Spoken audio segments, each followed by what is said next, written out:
নমস্কার বন্ধুরা, আজ নিয়ে চলে এসেছি দারুণ স্বাদের একটা অভিনব রেসিপি। কোনো রকম দুধ ছাড়াই পনির বানিয়ে দেখাবো, আর সেটা না জেনে খেলে বুঝতেই পারবে না আসল না নকল পনির। প্রথমেই আমি দুটো আলু টুকরো করে নিয়েছি, আর এক কুচি আদা নিয়ে নিলাম, দুটো ছোট সাইজের পেঁয়াজ, সেটা একটু মুখটা কেটে দিয়েছি, আর একটা টমেটো রয়েছে, আর রয়েছে 2 ঘন্টা আগে থেকে ভিজিয়ে রাখা 1 বাটি চাল দিয়ে দিলাম। আর এখন দিয়ে দিচ্ছি পুরোটা সেদ্ধ হওয়ার জন্য।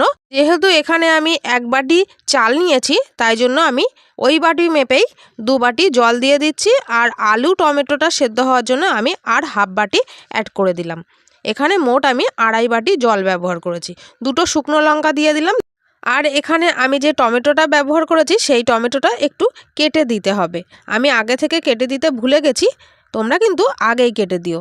এখন সেদ্ধ হওয়া পর্যন্ত মিডিয়াম ফ্লেমে রেখে দেবো ঢাকা দিয়ে। এখন দেখো জলটা পুরোপুরি শুকিয়ে গেছে, এখন চালগুলো পুরোপুরি সেদ্ধ হয়ে গেছে, আর আলু টমেটো তো সেদ্ধই হয়ে গেছে। দেখতেই পাচ্ছ কত সুন্দরভাবে চালটা সেদ্ধ হয়ে গেছে। একটু ঠান্ডা হয়ে যাওয়ার পর নিয়ে নিলাম একটা বড় মিক্সির জারে আলু আর ভাতটা। আর এখন দিয়ে দিচ্ছি আমুল স্প্রে দুধ, মানে মিল্ক পাউডার, আর দিয়ে দিচ্ছি স্বাদ মতো লবণ, 2 চামচ টক দই, আর দিয়ে দিলাম অল্প করে একটু লিকুইড দুধ। দেখুন মিক্সিতে আমি পেস্ট করে নিয়েছি, এরকম হয়েছে, আর এরকম চটচটে হবে মিশ্রণটা আমি একটা বাটিতে নামিয়ে নিচ্ছি। আপনারা দেখলে বুঝতেই পারবেন মিশ্রণটা কেমন হয়েছে।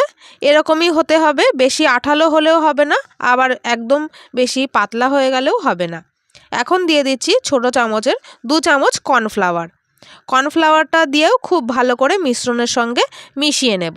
মিশ্রণের মধ্যে আপনারা চাইলে এখানে অল্প করে মিষ্টি ব্যবহার করতে পারেন, মানে খুব সামান্য। কর্নফ্লাওয়ারটা খুব ভালোভাবে মিশিয়ে নেওয়া হয়ে গেছে, এখন আরও একটু ঘন হয়ে গেছে। এখন আমি এরকম একটা পাত্র নিয়ে নিয়েছি, তাতে একটু তেল ব্রাশ করার পর আমি মিশ্রণটা দিয়ে দেব।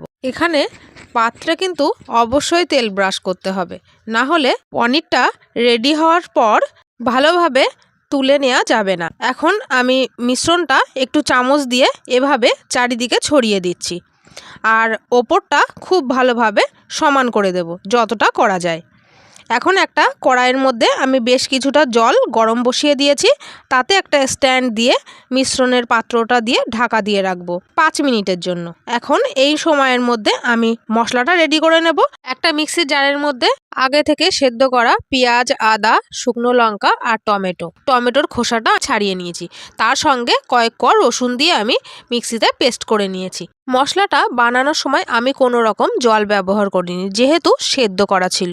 আর এদিকে আমার ব্যাটারটাও একেবারে রেডি হয়ে গেছে। হাত দিয়ে আমি দেখিয়ে দিলাম, হাতের গায়ে লেগে যাচ্ছে না।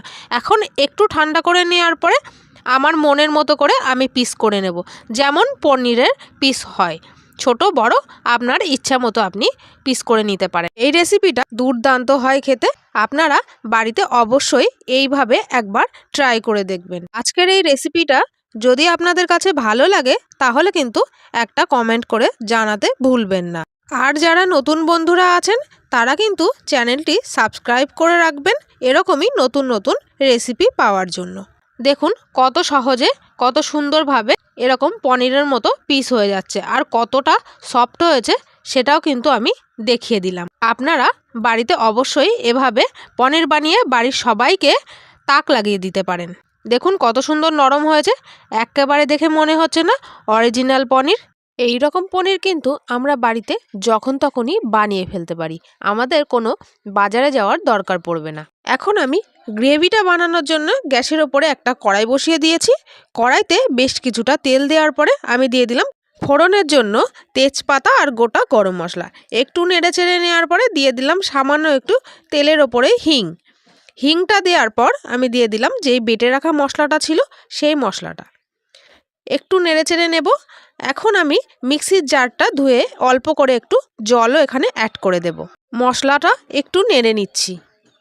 এখন দিয়ে দিচ্ছি 1 চামচ জিরে বাটা, আর 1 চামচ ধনিয়া পাউডার, 1 চামচের মতো রেড চিলি পাউডার, অল্প 2 চামচের মতো এখানে জল দিয়ে দিলাম, যেহেতু মশলাগুলো পুরোই শুকনো ছিল তাই জন্য আমি একটু জল দিয়ে সব মশলাগুলো একসাথে এভাবে নেড়ে নিচ্ছি।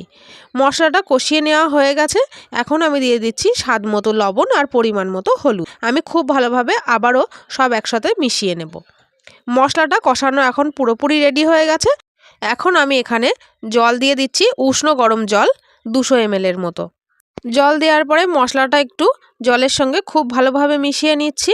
আমি ঢাকা দিয়ে রাখবো লো ফ্লেমে 5 মিনিটের মতো গ্রেভিটা রেডি হওয়ার জন্য। এখন গ্রেভিটা রেডি হয়ে গেছে আর গ্রেভি থেকে তেলও ছাড়ছে। এই সময়ে আমি দিয়ে দেব যে রেডি করে রেখেছিলাম পনিরের টুকরোগুলো, সেগুলো। এখন পনিরের টুকরোগুলো দিয়ে খুব আলতো হাতে একটু নেড়েচেড়ে দিচ্ছি। পনিরের টুকরোগুলোর সঙ্গে মশলাটা একটু নেড়েচেড়ে দিতে হবে, খুবই সাবধানে, না হলে পনিরের টুকরোগুলো ভেঙে যেতে পারে। একটু ফুটে উঠেছে, এবারে আমি ঢাকা দিয়ে রাখছি 2-3 মিনিটের জন্য। এই সময় গ্যাসের ফ্লেমটা একেবারে লোতেই থাকবে।